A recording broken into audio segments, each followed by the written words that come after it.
It was supposed to be just another panel, polite, polished, predictable. But when Barron Trump stepped onto that stage and went toe-to-toe with Congresswoman Jasmine Crockett, the room didn't just shift, it exploded. What started as a calm conversation turned into a showdown of legacy versus lived experience. And by the end, only one voice truly commanded the crowd.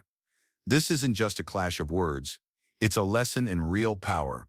It all started with a smirk and a challenge. The venue was grand, a historic chamber with high arched ceilings, crystal chandeliers casting golden reflections across marble floors, and a velvet-draped stage set at the center.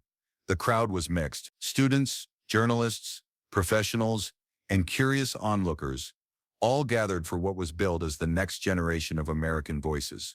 No one expected fireworks, but everyone got them. As the audience settled in, the panelists were introduced one by one. There was polite applause for the academics, nods for the young business leaders. But when Barron Trump took the stage, the room stirred. Tall and composed in a sleek navy suit, his presence carried a quiet authority, one that came not just from his last name, but from the aura of someone raised inside power. He took his seat with the confidence of someone used to being watched. Moments later, Congresswoman Jasmine Crockett walked out, dressed in a bold-colored blazer. Her stride was sure and unapologetic. She didn't look around for approval. She brought her own. A few in the crowd rose to their feet. Her name didn't need an introduction. People already knew who she was sharp-tongued, fearless, and known for cutting through noise with truth. The contrast between them was impossible to ignore.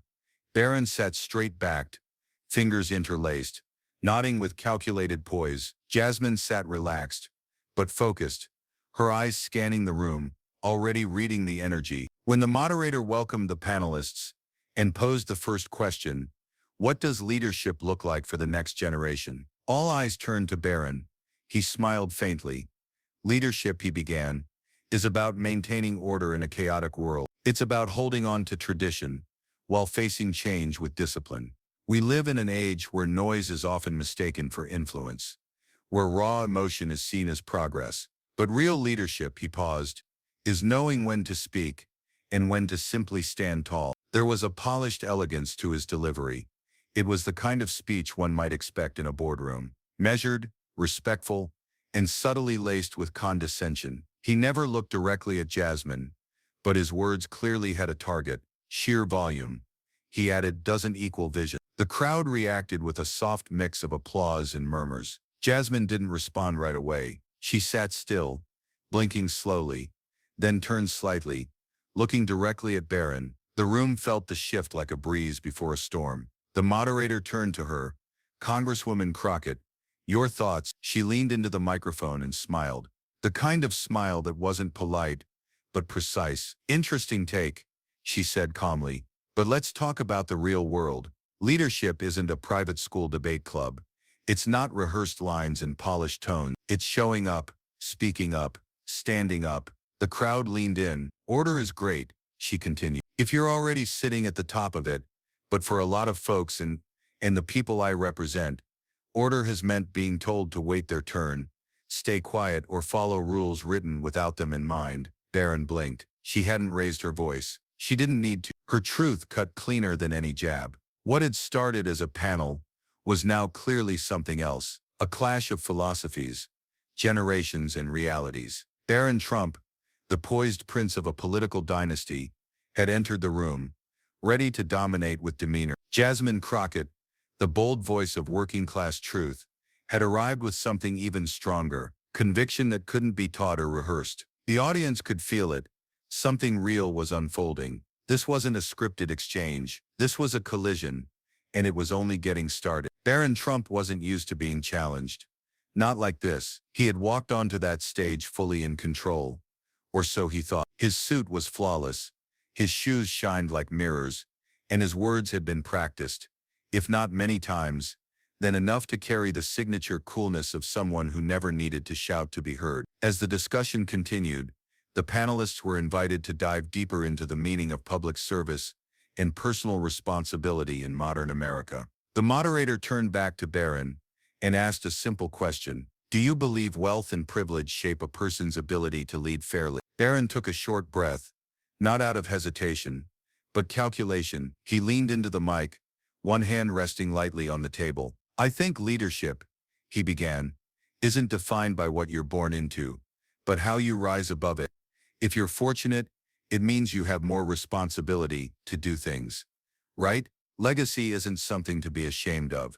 It's something to live up to. There was a quiet confidence in his tone, a measured ease that made him sound like a future diplomat or CEO, not a man barely out of high school. He kept going, shaping his words like puzzle pieces meant to form an elegant portrait of himself. I've seen firsthand how decisions made in the public eye affect millions of lives. I know what it means to carry a name and the weight that comes with it.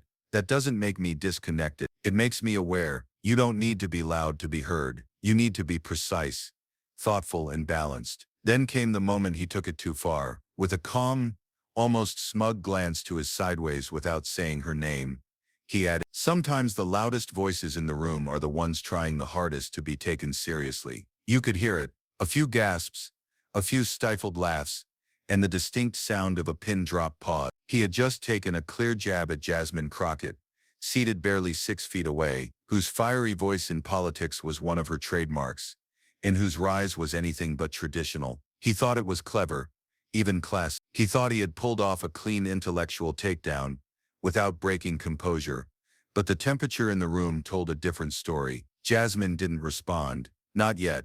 She simply stared ahead, her jaw set, lips parted slightly like she was holding back a storm with a smile. She reached for her water, took a sip, and waited. Barron continued, unaware he'd just struck a match in a room full of fireworks. Leadership isn't performance art, he said. It's composure. It's intellect. It's not about who can make the biggest noise. It's about who can make the most lasting impact. From his point of view, this was a masterclass. He had drawn the line, stood calmly behind it, and dared anyone to cross it. But what he didn't realize, what many who underestimate voices like Jasmine's never seem to learn, is that authenticity doesn't shout to be heard. It resonates. And when it speaks, it doesn't just echo in rooms like these. It rumbles through the streets that power came from. So while Barron Trump may have seen himself as leading a calm, calculated conversation, what he had actually done was set the stage for a reckoning. Because up until now, Jasmine had let him talk. Now it was her turn, and she wasn't going to need a raised voice to shut the whole place down. Jasmine Crockett didn't raise her voice. She didn't need to. The moment Barron Trump finished his monologue, the air in the room felt sharper, like something electric had just been released. He sat back in his chair, proud of his poise, certain he'd just delivered a devastatingly elegant rebuttal. But anyone paying attention knew he had poked the wrong bear. The moderator, sensing the tension, turned smoothly to her. Congresswoman Crockett, he said almost hesitantly, would you care to respond? She didn't blink, didn't fumble for words, didn't even look at Barron. She looked straight ahead and smiled, slow, deliberate, and laced with something just beneath the surface fire. I always find it fascinating, she began, when people talk about leadership like it's a language that only a few are qualified to speak. They dress it up in long words and quiet voices and act like everyone else is just making noise. That line alone turned heads. A few people sat up straighter. This wasn't just a response. This was a call out in real time. But let me tell you something, she continued, locking eyes with the crowd now. I don't come from Polish. I don't come from privatimies or marble hallway. I come from people who worked 3 jobs, who lived in neighborhoods where the sirens were louder than the lullabies. And when I speak, I'm not performing. I'm not auditioning for approval. I'm speaking for them. The applause started to build, soft at first, then louder. But Jasmine didn't pause. She leaned in. You say leadership is composure and quiet strength, she said, now turning her head slowly toward Barron. But what you really mean is leadership is comfortable when it looks like you, when it speaks like you. Barron kept a straight face, but his eyes shifted. The audience felt it. The balance of power was shifting. See, I don't confuse tone with truth, Jasmine said, her voice steady, every word hitting its mark, because it's easy to be composed when the system is built for you. It's easy to talk about legacy when your name is a golden key. That landed hard. Barron crossed one leg over the other and looked down briefly. The first sign of visible discomfort since the event began. Jasmine continued, her energy rising not in volume but in gravity. Let's talk about loud voices. Because loud voices are the ones that stop children from drinking poisoned water in Flint. Loud voices are the reason women vote. Loud voices made sure people who look like me could sit on panels like this. Now the room was fully heard. People were nodding, murmuring, clapping. She wasn't speaking from a script. She was speaking from soul. And then with a calmness that only made her words cut deeper, she delivered the line that sealed the moment. Elegance isn't about how quietly you speak. It's about how boldly you show up when the world hopes you'll stay silent. Silence and then a wave of applause. She sat back not with smugness, but with something far stronger. Clarity. She had spoken her truth, not just to Barron but to every person who had ever been told they had to soften themselves to be taken seriously. Barron glanced her way again, and for the first time all evening, the usual shield of confidence cracked. Not entirely, just enough to reveal something else behind the posture. Surprise! He had come into the room expecting to dazzle. She had come into the room ready. What Jasmine Crockett had just done wasn't just a clapback. It was a reminder that leadership doesn't always wear a tie and speak in whispers. Sometimes it comes wrapped in lived experience, standing tall in heels and serving truth, with a calm stare and a voice that doesn't need to shout. Because the truth, when it's real, doesn't ask for attention. It commands it. The room was no longer neutral. It was a battlefield. Jasmine Crockett's words still hung in the air, echoing like a bell that had just struck midnight. Her calm, pointed takedown of Barron Trump hadn't just shifted the energy. It had completely reset the room. Some in the audience were still clapping softly. Others exchanged glances, their faces lit with that unmistakable look that says, "Did she really just say that?" Barron Trump sat stiffly in his chair, his expression composed but slightly strained, the look of someone who had just been outmaneuvered in a space he thought he controlled. But he wasn't done. He couldn't be. Not now. The moderator cleared, his throat awkwardly trying to smooth the tension with a transition. Let's open this next question to all panelists. What does influence mean in today's America? Barron leaned forward. He wasn't going to let the moment slip away. Influence, he said, pausing deliberately, isn't just about volume or emotion or passion. Those things are powerful. Yes, but they burn fast. Influence that lasts is built on discipline, on values, on vision, not just protest but policy. There it was, a clean pivot. He was trying to reframe the conversation to pull the spotlight back from Jasmine's emotional appeal and reposition himself as the thinker, the strategist, the mature voice in the room. But Jasmine didn't even blink. She folded her arms and listened. Barron continued, his words more pointed now. We all care. We're all passionate. But caring without structure is chaos. Passion without patience becomes noise. Real change, and the kind that lasts, doesn't come from clapping back on a stage. It comes from building quietly, consistently, with focus. The implication was clear. He was back in control of his narrative, or at least trying to be, and for a brief second it almost seemed to work. His supporters in the audience perked up. He had recovered his footing, but then Jasmine Crockett lifted the mic again. No one here is arguing against discipline, she said, evenly. But let's not pretend that calm delivery equals competence. Plenty of people have smiled while signing policies that hurt entire communities. Now the audience was hooked again. Real change isn't about being quiet. It's about being clear. I'm not here to make people comfortable. I'm here to speak the truth, especially when it's inconvenient. Barron interjected, his tone sharpening slightly. So you're saying truth only exists when it's loud? Jasmine turned to him slowly. I'm saying truth doesn't always whisper, she replied. Sometimes it knocks the door off the hinges. That was the moment. The crowd broke into scattered applause again. But this time it wasn't just for the wit. It was for the clarity. She wasn't just countering. She was cutting through. The tension wasn't just between two people anymore. It was between two worlds, two ways of seeing power, influence, and the very idea of leadership. Barron represented legacy, image, and strategic polish. Jasmine brought grit, urgency and lived experience, and neither one was backing down. The moderator, clearly nervous about the growing heat, tried to ease the tone. "Let's take a breath," he said with a chuckle. "Good debate is healthy." But the audience wasn't laughing. They were leaning forward, captivated. This wasn't about debate anymore. This was about who the crowd believed. One panelist, a professor seated between them, chimed in nervously. "Both perspectives here are valid." Jasmine turned to her and smiled politely. "Respectfully, not all perspectives carry the same weight. Some of us are speaking from books. Some of us are speaking from bruises." Boom! That line landed like thunder. Barron swallowed hard. He had underestimated her once, and it had cost him. Now every word he said felt like it had to be checked against the truth. Jasmine was throwing down without blinking. He had the background, the branding, the manner, but she had the momentum. And she wasn't just holding the crowd. She was reshaping the entire stage around her. And with every passing second, it became more and more clear. Barron was no longer leading this conversation. He was chasing it.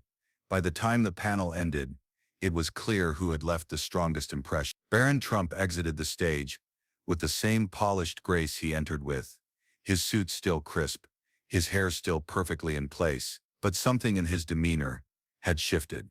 He wasn't rattled, not quite, but he was quieter, more thoughtful, as if he had finally encountered a kind of strength he hadn't planned for, one that didn't wear a tie or ask permission. Jasmine Crockett, on the other hand, didn't just walk off the stage. She carried the room with her. People weren't just clapping as she passed by. They were looking at her differently, like someone who had reminded them of something they almost forgot. That real power doesn't always announce itself. Sometimes it shows up wearing fire in its eyes and truth on its tongue. In the hallway after the event, groups of attendees clustered together, buzzing. You could hear pieces of conversations. "I didn't expect her to shut it down like that." Barron held his own, but she owned it. She said what people have been wanting to say for years. And in all that noise, there was one thing everyone seemed to agree on. It hadn't been a typical panel discussion. It had been a clash of worlds. And Jasmine Crockett had walked away, not just respected, but remembered. One student, still clutching her notebook, put it best: he had answers, but she had truth. That's what stuck with people. Barron Trump had come in representing legacy, a name, a brand, a certain kind of careful power that's more about appearance than impact.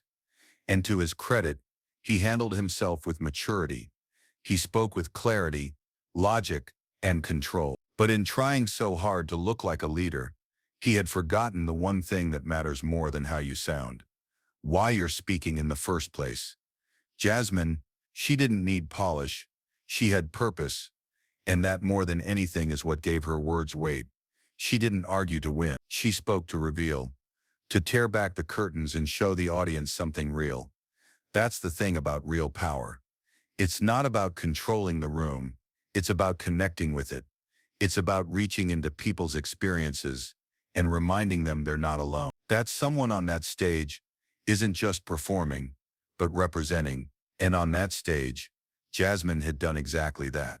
Later that evening, a journalist who had quietly watched from the back corner was asked what he thought of the event. He paused, then smiled. Barron played chess, Jasmine played life, and life always wins. That moment between them, the polished heir to political royalty and the unapologetic truth-teller from the trenches, became more than a debate.